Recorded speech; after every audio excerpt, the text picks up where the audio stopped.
우리는 예수 그리스도를 통해서 하나님이 우리에게 베풀어 주신 은혜 때문에 구원을 얻게 되었다라고 고백을 합니다. 여러분, 이 말이 맞습니다. 정말 우리는 구원을 받을 만한 어떤 대단한 일을 한 존재가 아닙니다. 그런데 하나님께서 우리를 긍휼히 여기셔서 그의 외아들 독생자 예수 그리스도를 우리에게 보내주셨어요.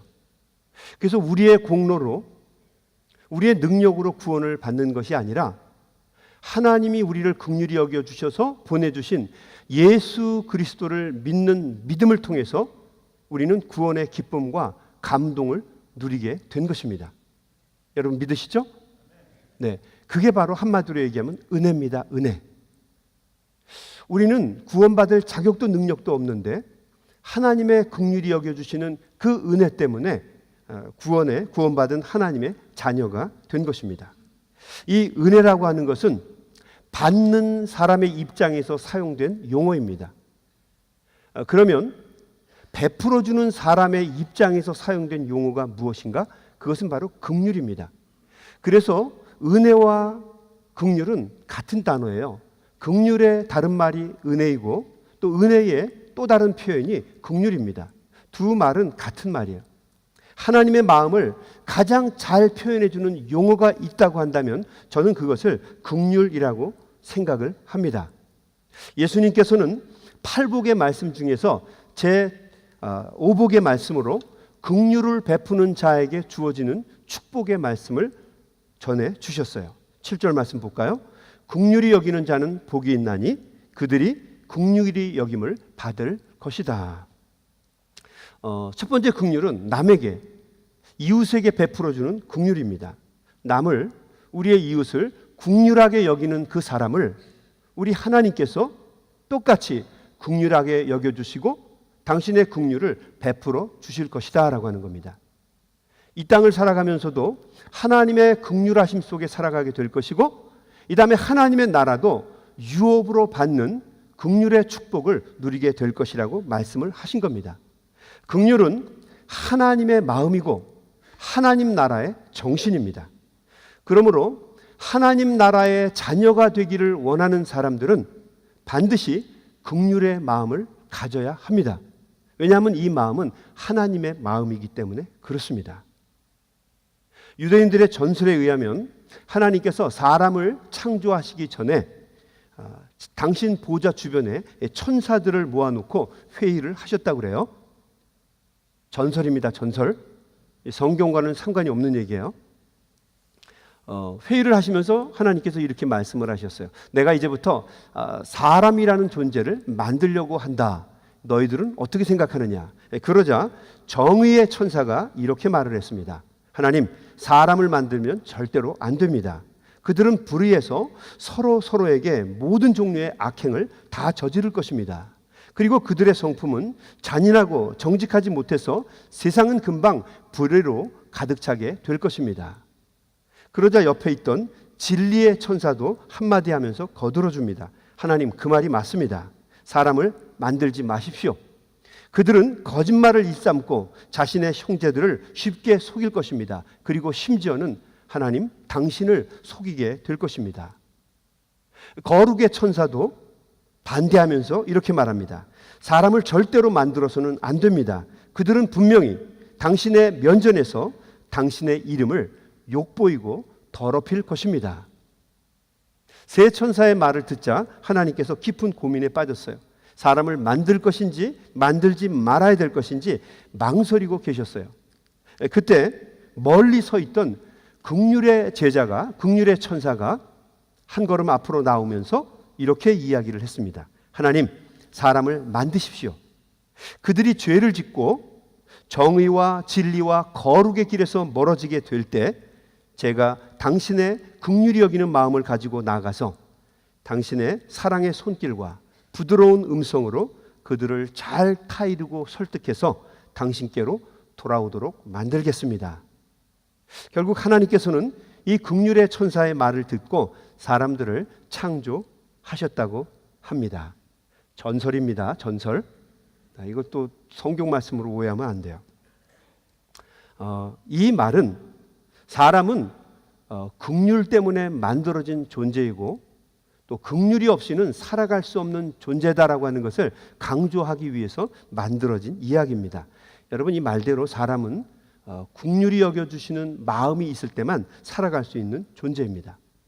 서로가 서로에 대해서 긍휼히 여기는 마음을 가져야 사람은 잘 살 수가 있어요. 부모가 자식을 긍휼히 여겨줘야 돼요. 우리 부모님들이 미국에 올 때 자녀들에게 뭐 물어보고 왔습니까? 아니잖아요. 말 못하는 어린 것들, 어떻게 보면 폭력 아니에요, 폭력. 디시전 메이킹도 하지 않고 그냥 데리고 온 거예요. 그러니까 미국에 와서 정체성 때문에 방황하고 힘들어하는 거 당연하죠. 어떤 분은 그러세요. 왜 목사님 저렇게 EMI들은 싸가지가 없나요? 우리가 그렇게 한 거잖아요. 긍휼히 여겨줘야죠. 긍휼히. 품어줘야 되고 사랑으로 북돋아주고 사랑으로 가르쳐줘야 되죠. 또 우리 자녀들도 우리 부모님을 긍휼히 여겨야 돼요. 우리 부모님들 미국에 와서 행복하신가요? 뼈 빠지게 일하잖아요. 먹고 살라고, 자식 새끼들 키우려고. 근데 그거 자녀들이 안 알아주면 우리 부모님들 눈물 나서 어떻게 살아요? 긍휼히 여겨줘야죠. 우리 요즘에 그 김세준 목사님 모시고 부부 세미나를 해요. 참 많은 걸 배웠어요. 우리 3040, 5060, 7080 그 이상 같이 모여서 하는데 너무너무 재밌어하고 즐거워하는 모습을 보면서 정말 이분들에게 필요한 게 긍휼이구나라고 하는 걸 알게 됐어요. 여러분들 누가 여러분 어깨에 손만 얹어줘도 울 준비가 돼 있죠? 참 놀라운 거는 꼼꼼하게 불을 꺼주니까 그 깔깔거리고 웃던 사람들이 금방 울기 시작하는 거예요. 우리의 마음속에 아픔과 상처가 있구나. 정말 그래요. 그래서 우리는 긍휼이 필요해요. 서로가 서로를 긍휼히 여겨주셔야만 합니다. 우리 목사들도 여러분 긍휼히 여겨주셔야 돼요. 큰 교회에서 뭐가 부족하겠어? 안 돼요. 또 어려운 부분이 있잖아요. 그죠? 말 못하는 부분들이 있잖아요. 또 우리 목사님들도 우리 성도님들을 긍휼히 여기고 사랑해 줘야 합니다. 이분들이 우리 목사보다 일 안 하는 거 아니잖아요. 사회에 나가서 얼마나 힘들고 어렵게 살아요. 서로가 서로를 긍휼히 여겨주고 서로가 서로를 위로해 줄 때 세상은 천국이 된다는 거죠. 그래서 천국의 정신은 긍휼이에요. 긍휼히 여기는 마음을 가지면 우리가 살아가는 이 세상은 금방 천국이 되고 긍휼의 정신이 없어지면 시키지 않아도 이 세상은 금방 지옥으로 바뀌게 됩니다. 긍휼이라고 하는 게 굉장히 중요하다는 거죠. 자, 그런데 이 긍휼이라고 하는 말은 우리들에게 익숙한 단어가 아닙니다. 한글도 그렇고 영어도 그렇고 좀처럼 그 뜻을 정확하게 명확하게 정의할 수 있는 단어가 아니에요. 그래서 영어 성경에 보게 되면 그 단어들이 여러 가지입니다. 긍휼에 해당하는 단어가 어떤 성경은 pity, 불쌍하게 여긴다라는 뜻이고요.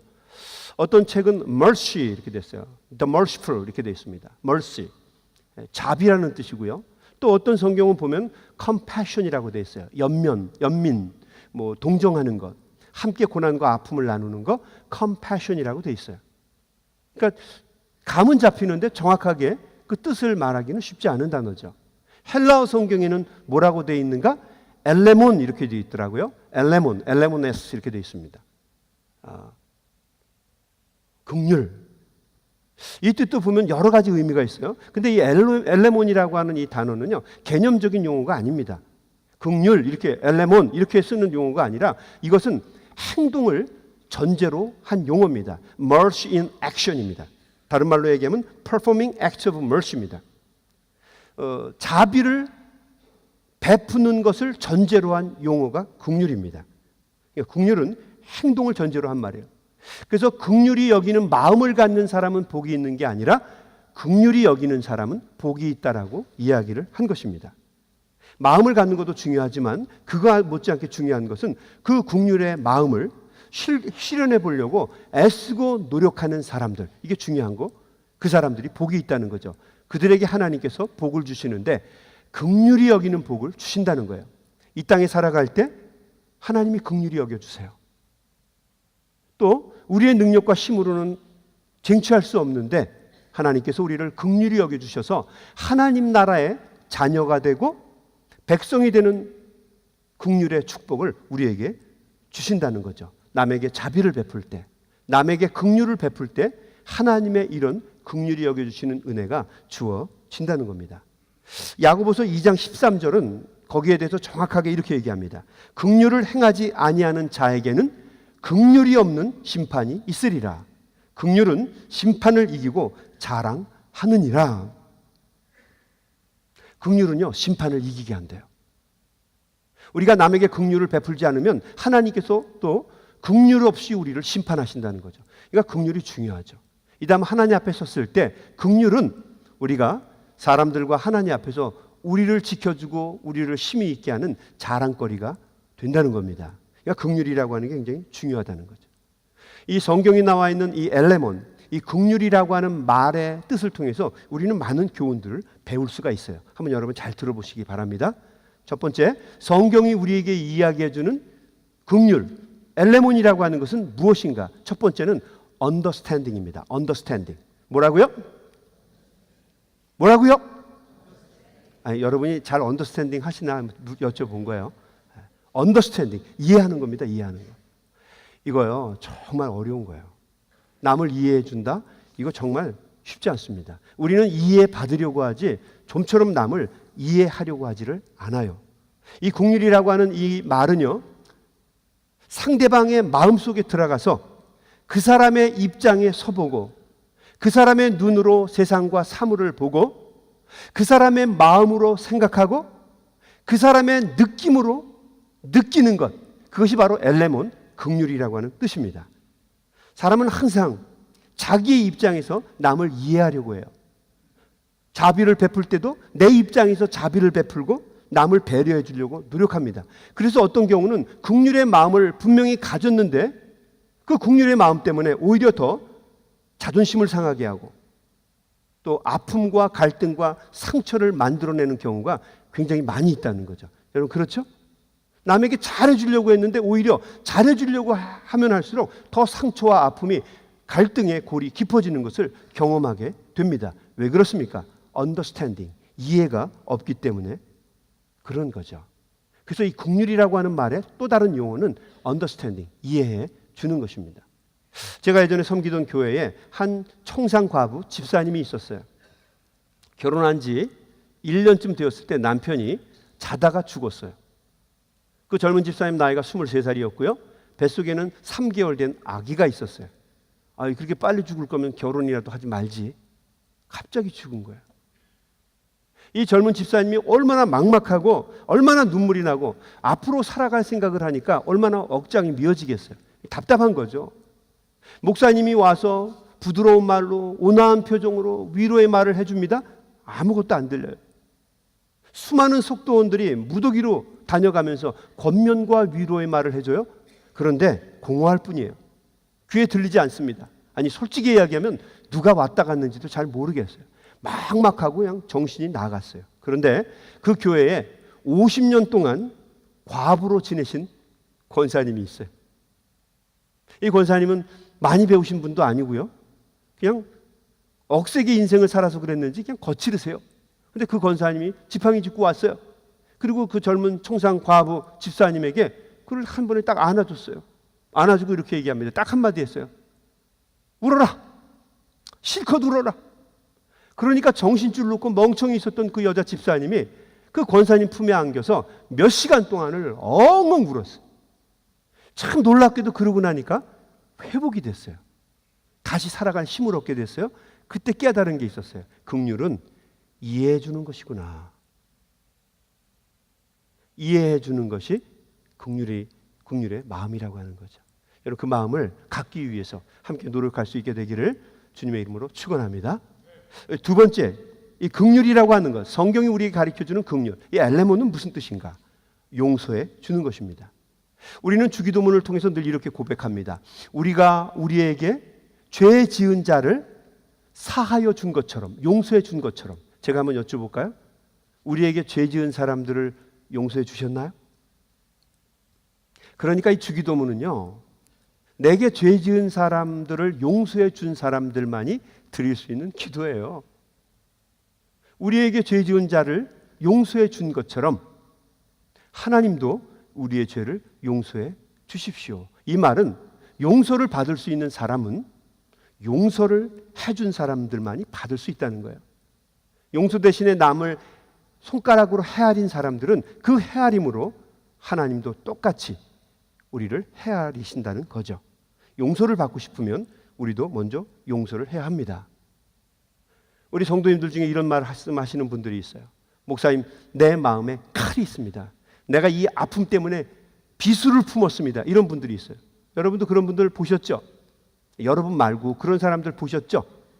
내 가슴 속에 칼을 품었습니다. 그 말은 내가 칼을 품을 정도로 내 마음속에 원한이 깊습니다. 이 소리 아니에요. 참 긍휼을 받아야 될 뿐이에요. 근데 기억하십시오. 마음에 비수를 품으면 그 비수에 제일 먼저 찔리고 베이는 사람은 원수가 아니에요. 바로 그 자신입니다. 비수를 품으면 품을수록 내가 더 찔리고 내가 더 아파요. 그 한 번의 비수를 휘두르기 위해서 가슴속에서 늘 찔리고 아프고 상처를 받는다는 거죠. 왜 우리가 남에게 용서를 해 주어야 되는가? 우선 내가 편하기 위해서요. 용서해 주지 않으면 그 비수가 자꾸 나를 찔러서 견딜 수가 없는 거거든요. 용서해 줘야 된다는 거죠. 그래야 우리가 평안을 얻습니다. 그래서 오늘 우리가 읽은 이 말씀은 이렇게 바꾸어도 무리가 없어요. 용서하는 사람은 복이 있나니 하나님께서 저들을 용서하실 것이며, 용서할 때만 하나님이 주시는 위로를 경험하게 된다는 거죠. 그래서 이 긍휼의 또 다른 말은 용서입니다. 마태복음 18장에 보면 용서하지 않는 종에 대한 이야기가 나와요. 한 신하가 왕에게 1만 달란트를 빚을 졌어요. 이 1만 달란트라고 하는 이 돈은요, 건강한 일용 노동자가 15만 년 동안 일을 해야 갚을 수 있는 돈이에요. 아니, 이 돈을 도대체 뭐 하려고 그렇게 빚을 졌는지 난 이해가 할 수가 없어요. 아마 예수님께서 설명하려고 그렇게 얘기를 하셨겠죠. 15만 년 동안 일을 해야 돼요. 15만 년. 놀라시지도 않네. 15만 년이에요. 근데 이 사람이 그 빚을 갚을 능력이 없거든요. 그래서 왕이 그 신하에게, 야, 너 그거 갚지 않아도 돼. 얼굴 펴고 가슴 피고 힘있게 살아. 행복하게 살아. 그리고 그의 모든 빚을 탕감해 줬어요. 뛸 듯이 기뻤겠죠. 그래서 나와가지고 길을 가는데 공교롭게도 자기에게 100데나리온 빚진 사람을 만나게 됐어요. 이 100데나리온은요, 건강한 사람이 2년 반 정도 일하면 갚을 수 있는 돈이에요. 군복무 한번 치르면 되는 돈이에요. 그런데 그 엄청난 15만 년을 일을 해야 갚을 수 있는 빚을 탕감받은 사람이 자기에게 2년 반 하면 빚을 갚을 수 있는 사람을 만났을 때 그를 용서해주고 면제해주지 못하고 그의 멱살을 쥐고 그를 때리고 윽박을 지르고 가족과 재산을 다 팔아서 갚지 않으면 내가 너를 용서하지 않겠다고 이야기를 하고 그를 잡아다가 자신의 감옥에다가 가두었습니다. 그리고 이렇게 얘기합니다. 홀이라도 남김없이, 바늘끝만큼이라도 남김없이 빚을 다 갚지 않으면 너 거기서 나오지 못할 줄 알아라. 용서해주지 않았어요. 이 이야기를 들은 왕이 화가 났습니다. 그래서 그 신하를 붙잡아다가 똑같이 해줬어요. 그가 한 말, 그가 행동한 그대로 갚아주었어요. 그를 감옥에 가두고 왕이 그 신하에게 이렇게 얘기합니다. 너도 호리도 남김없이, 바늘끝도 남김없이 나에게 빚을 다 갚지 않으면 거기서 나오지 못할 줄 알아라. 용서하지 못하는 사람에게는 하나님도 용서하지 않는다는 거예요. 그러니까 이 용서는 용서해 주는 사람만이 받을 수 있는 하나님의 은혜입니다. 긍휼의 또 다른 말은 용서입니다. 세 번째, 성경이 우리에게 가르쳐 주시는 긍휼, 이 엘레모는 말 그대로 불쌍히 여기는 마음입니다. 불쌍히 여기는 거예요. 불쌍히 여기는 마음을 우리가 가져야 합니다. 불쌍히 여기지 않으면 하나님도 우리를 불쌍히 여기지 않으세요. 성경에 보면 긍휼을 베푼 많은 사람들이 등장합니다. 요셉은 식량을 구걸하러 온 자신의 형들을 애굽에서 만나게 됩니다. 저놈의 자식들, 나를 팔아먹은 그 형의 인두껍을 쓴 원수들, 그렇게 얘기하지 않았어요. 그냥 그들을 보는 순간 긍휼의 마음을 가졌다라고 해요. 그리고 그들에게 긍휼을 베풀어 주었습니다. 보아스는 자기 밭에 이삭을 주스러 온 룻이라고 하는 여인을 보면서 긍휼한 마음을 가졌어요. 그래서 종들에게 그녀의 자존심을 건드리지 않고 이삭을 갖다가 싹 걷어들이지 말고 실한 거, 왕건이들 달린 거 있죠? 그거 툭툭 잘라가지고 땅바닥에 놓으라고 얘기했어요. 그래서 룻에게 긍휼을 베풀어 주었습니다. 다윗은 왕이 된 후에 자신에게 긍휼을 베풀어 준 요나단을 기억했어요. 그리고 요나단의 아버지 사울이 자기에게 얼마나 고난과 아픔을 주었는데 그것을 이길 수 있도록 도와준 요나단을 기억하면서 나중에 왕이 되었을 때 그의 아들이었던 무비보셋, 절뚝발이가 되었죠. 그에게 긍휼을 베풀어 주었습니다. 은혜를 베풀어서 그와 함께 먹고 마시며 왕궁에서 같이 살았어요. 기적과 회심을 경험했던 빌립보 감옥의 간수들이 바울과 실라를 긍휼히 여기고 치료해 주었습니다. 멜리데 섬의 원주민들이 난파를 당해서 고난을 당하고 있던 바울 일행들을 긍휼히 여겨서 그들을 돌보아주고 사랑으로 지켜주었어요. 긍휼히 여기는 사람들을 하나님께서는 긍휼히 여기시고 그들에게 구원과 은혜와 축복을 나눠주셨던 것을 우리는 성경을 통해서 보게 됩니다. 성경을 이렇게 읽다 보면 이 긍휼, 남을 불쌍히 여기는 것 중에서 가장 대표적인 것이 누구냐 그러면 누가복음에 나오는 선한 사마리아인입니다. 선한 사마리아인은 긍휼을 베푼 성경 최고의 모델입니다. 하나님의 일을 하는 제사장들, 레위인들, 그 당시의 시각으로 본다면 이 사람들은 얼마나 존경받는 사람들이었고 또 이분들은 얼마나 이웃이 되었으면 좋은 사람인가, 그런 사람들이에요. 근데 그들이 강도 만난 사람을 보았을 때 다 피해갔습니다. 정작 강도 만난 사람을 돌봐주고 지켜준 사람은 원수처럼 여겼던, 유대인들이 원수처럼 여겼던 사마리아 사람이었어요. 예수님께서 바리새인에게 이렇게 질문하셨어요. 내 생각에는 과연 강도 만난 사람에게 누가 이웃이라고 생각하느냐? 그러자 바리새인이 정확하게 이렇게 얘기합니다. 긍휼을 베푼 자입니다. 긍휼을 베푼 사람이 바로 이웃이라는 거죠. 남의 아픔을 그냥 봐 넘기는 것이 아니라 불쌍히 여기고 긍휼히 여기고 그를 축복해 주는 것. 하나님께서 그런 사람을 긍휼히 여겨 주신다는 거죠. 그래서 마태복음 9장 17, 13절은 우리에게 이렇게 이야기를 합니다. 하나님이 원하시는 것은 제사가 아니라 긍휼이다라고 하는 거죠. 하나님은 예배보다도 어떤 대단한 행사를 하는 것보다 긍휼히 여기는 삶을 하나님은 더 기뻐하시고 그것을 원하신다는 거죠. 여러분, 우리 서로가 서로에 대해서 불쌍하게 여기고 긍휼히 여기고 서로를 세워줄 수 있는 우리 아틀란타 한인교회 가족들이 다 될 수 있게 되기를 주님의 이름으로 간절히 축원합니다. 네 번째, 마지막으로 성경이 우리에게 가르쳐 주시는 긍휼, 이 엘레모는 컴패션입니다. 컴패션. 그 고난과 아픔을 당하는 사람의 아픔에 동참하고 그와 함께 그 고난을 이겨내는 것입니다. 참 안 됐다, 혀 몇 번 차고 지나가는 그거 아니에요. 불쌍한 마음 가져주는 게 아니라 그 사람의 아픔을 함께 느끼고 함께 경험하고 열정을 다해서 안타까워하고 그 아픔을 함께 지려고 하는 것이 바로 긍휼이라고 하는 거죠. 그런 면에서 예수님은 긍휼의 왕이세요. 하나님과 똑같은 동일한 분이셨지만 혼자서 평안함을 취하지 않으시고 하나님과 동등됨을 취하지 아니하시고 자신을 비워 종의 형상을 입으시고 이 땅에 오셔서 우리를 사랑해 주셨는데 십자가에 달려 죽기까지 우리를 사랑해 주셨어요. 아니, 우리를 긍휼히 여겨 주셨어요. 그 긍휼히 여겨 주시는 사랑 때문에 우리가 하나님의 자녀가 되는 축복과 은혜를 누리게 되었습니다. 우리에게 오셔서 우리와 똑같은 모습을 주시고 우리와 함께 컴패션, 열정으로 그 고난과 아픔을 감당하시고 죄를 사하여 주셨기 때문에 우리가 구원이라는 기쁨과 감동을 누리게 되었다는 거죠. 긍휼은 함께 아파하고 함께 나누는 것을 의미합니다.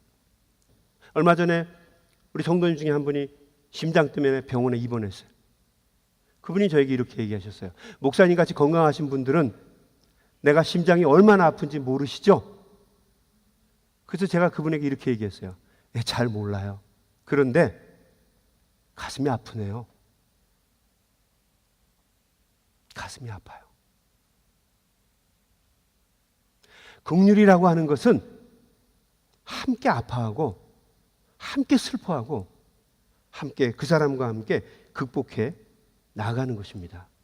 정리한다면 하나님은 우리가 이웃들에 대해서 이해하는 마음을 갖고 또 그들을 용서하는 마음을 갖고 아무리 어렵고 힘들어도 그 사람을 불쌍히 여기고 그들을 함께 아파해야 하고 눈물을 흘리며 그들을 섬길 때에 하나님은 기뻐하시고 그 긍휼히 여기는 사람에게 이 땅에서와 하나님의 나라에서 긍휼히 여기는 축복을 주신다는 거죠.